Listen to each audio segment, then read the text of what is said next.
بسم اللہ الرحمن الرحیم۔ السلام علیکم ورحمۃ اللہ وبرکاتہ۔ میں ہوں ندیم عالم۔ میرے اللہ کی شان یہ ہے کہ جب وہ کسی چیز کا ارادہ کرتا ہے تو اسے فرما دیتا ہے کہ ہو جا تو ہو جاتی ہے۔ میرا اللہ ہی بہترین دوست ہے اور وہی ہے مددگار۔ آپ لوگوں کے جو دل و دماغ میں ہے، اب میرا چینل میری زبان بنے گا آپ کا ترجمہ۔ آج پہلے دن آپ لوگوں سے مخاطب ہوں۔ تقریباً 28 سال پہلے میں نے BA جرنلزم میں کیا۔ جرنلزم میرا پسندیدہ مضمون تھا، لیکن نامناسب حالات کے باعث میں جرنلزم میں ماسٹر نہ کر سکا۔ لیکن اللہ نے آج موقع دیا ہے کہ تھوڑا بہت آپ سے اس شوق کو پورا کرنے کی کوشش کروں گا۔ آج میرا پہلا ولاگ ہے اور آپ سے بات کروں گا پاکستان کے موجودہ سیاسی حالات پر، خصوصاً 9 مئی کے واقعہ کے بعد پاکستان میں جو سیاسی تبدیلیاں رونما ہوئی ہیں، خصوصی طور پر اس میں PTI شامل ہے۔ 9 مئی کے واقعہ کے بعد PTI میں جو ہیوی ویٹ کینڈیڈیٹ تھے یا سیاستدان تھے، انہوں نے PTI کو چھوڑنا شروع کر دیا۔ سب سے پہلے پنجاب کا وزیر اعلیٰ عثمان بزدار، اس کے بعد خیبر پختونخوا کا وزیر اعلیٰ اسد عمر، عامر کیانی، عمران اسماعیل، علی زیدی، فردوس عاشقوان، خسرو بختیار اور بے شمار سیاستدانوں کے نام ہیں جنہیں آپ بخوبی جانتے ہیں۔ میرا خیال ہے کہ ان لوگوں کا PTI کو چھوڑنا PTI کے لیے نقصان دہ نہیں بلکہ فائدہ مند ہے، کیونکہ اللہ تعالیٰ خیر سے شر نکالتے ہیں اور شر سے خیر۔ قرآن پاک کی آیت کا مفہوم ہے کہ انسان بعض چیزوں کو اپنے لیے بہتر سمجھتا ہے لیکن اس میں برائی ہوتی ہے، اور کسی چیز میں وہ برائی سمجھتا ہے اور اس میں اچھائی پیچیدہ ہوتی ہے۔ یہ جتنے کمزور اور کرپٹ لوگ تھے یہ PTI کو چھوڑ گئے۔ جب یہ PTI کو چھوڑ گئے تو اس خلا کو پر کرنے کے لیے اب نئی قیادت ابھری ہے، جو اس مشکل وقت میں عمران خان کے ساتھ کھڑی ہوئی ہے، اور PTI کا ووٹ بینک بڑا ہے، نہ کہ الیکٹیبل کی اب ضرورت رہی ہے۔ اب لوگ جماعتوں کے ساتھ وابستہ ہو گئے ہیں۔ دوسری طرف 1985 کے غیر جماعتی الیکشن کے بعد سے میں یہ دیکھ رہا ہوں کہ ہر الیکشن میں اسٹیبلشمنٹ کا مین رول ہوتا ہے، اور وہ جس جماعت پر ہاتھ رکھتی ہے وہ جماعت جیتتی ہے۔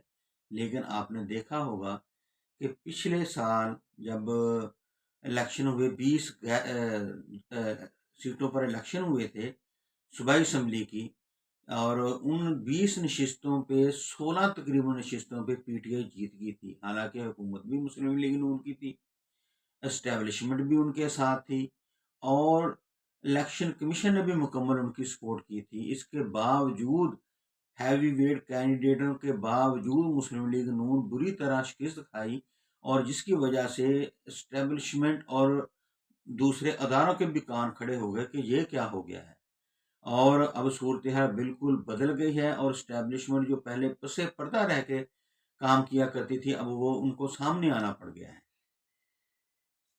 PTI کی مقبولیت اب اتنی زیادہ ہو گئی ہے کہ تمام جماعتیں اس سے اب ڈری ہوئی ہیں۔ میں ایک ادنا طالب علم کے حیثیت سے میری رائے ہے کہ اگر 8 فروری کو الیکشن ہو گئے، جو کہ ہوتے ہوئے نظر نہیں آ رہے، اگر 8 فروری کو الیکشن ہو گئے تو PTI پہلے نمبر پر آئے گی، چاہے لوگ جو مرضی کہتے رہیں، بڑے بڑے دانشور یہ نہیں سمجھتے۔ ہر بندہ یہ کہہ رہا ہے کہ مسلم لیگ نون آئے گی، وزیر اعظم نواز شریف بنے گا۔ بھائی نواز شریف تو میں دیکھ ہی نہیں رہا اس دفعہ، جو اگر الیکشن ہوئے تو اب تو الیکٹیبل کا دور ہی نہیں ہے۔ اگر نواز شریف کی پاپولیرٹی اتنی زیادہ ہوتی، ایک جلسے کے علاوہ اسے دوسرا جلسے کرنے کی ضرورت پیش نہیں آئی۔ تو خیبر پختونخوا میں میری رائے میں خیبر پختونخوا کی جو 46 نشستیں ہیں، 46 میں سے 40 42 46 بھی جیت سکتی ہے PTI، چاہے ان کے کینڈیڈیٹ جتنے بھی کمزور ہوں، جتنی بھی دھاندلی ہو جائے۔ اگر دھاندلی ہوتی تو ضمنی الیکشن میں جو 20 میں سے 16 نشستیں PTI کیوں جیتی؟ الیکشن والے دن دھاندلی نہیں ہوتی، دھاندلی ہمیشہ پہلے ہی ہوتی ہے، جو اب تک بہت ہی زیادہ ہو چکی ہے۔ الیکشن کے دوران اگر 8 فروری کو ہوئے تو PTI 90 100 نشستیں آرام سے جیت جائے گی۔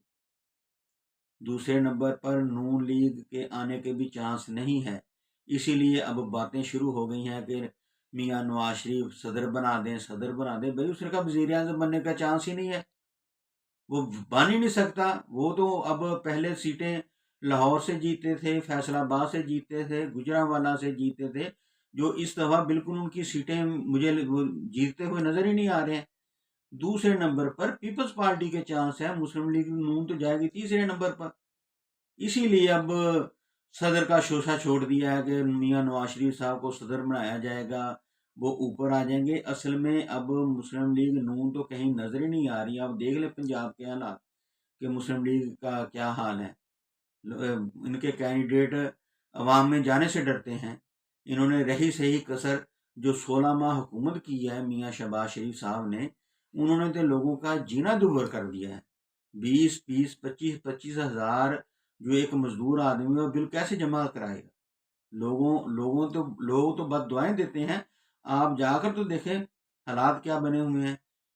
حالات بہت ہی گمبھیر ہو گئے ہیں۔ 16 ماہ کی حکومت نے، شہباز شریف نے مسلم لیگ نون کا تقریباً جنازہ ہی نکال دیا ہے، اور رہی صحیح کسر جو انہوں نے صحت کارڈ ختم کر دیا ہے، جس کی وجہ سے عوام ان سے اب بہت نالا ہیں۔ تو میری رائے تو یہی ہے، باقی اکثر لوگ جو مرضی کہتے رہے، باہر ان کے آنے کے چانسز اب بہت ہی کم ہیں۔ بفرض اگر یہ ساری جماعتیں مل کر حکومت اگر بنا بھی لیں، پہلے نمبر پر مضبوط اپوزیشن میں پی ٹی آئی ہوگی۔ اگر سبھی جماعتوں نے مل کر حکومت بنا بھی لی تو قرہ فعال بلاول کے کھاتے میں بھی نکل سکتا ہے وزارت عظمیٰ کا۔ تو جو پی ڈی ایم کی 16 ماہ کی حکومت ہم نے دیکھ لی ہوئی نا عوام نے، تو وہ بھی بھول جائیں گے انشاءاللہ۔ عوام کا نا سمجھا کہ جو رہی صحیح کسر ہے نا، اس کا بھی بھرگس نکال دیں گے۔ تو بات لمبی ہوتی جا رہی ہے، انشاءاللہ اب آپ سے بات ہوتی رہے گی۔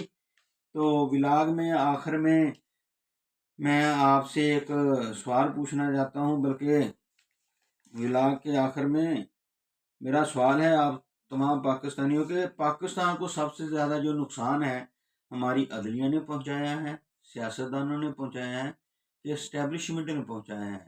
اس پر بعد میں بات کریں گے آپ سے انشاءاللہ تعالیٰ۔ اگلے ولاگ میں بھی اب آپ سے بات ہوتی رہے گی۔ اللہ تبارک تعالیٰ آپ کو تندرستی اور ایمان والی زندگی عطا فرمائے۔ فی امان اللہ، بہت بہت شکریہ۔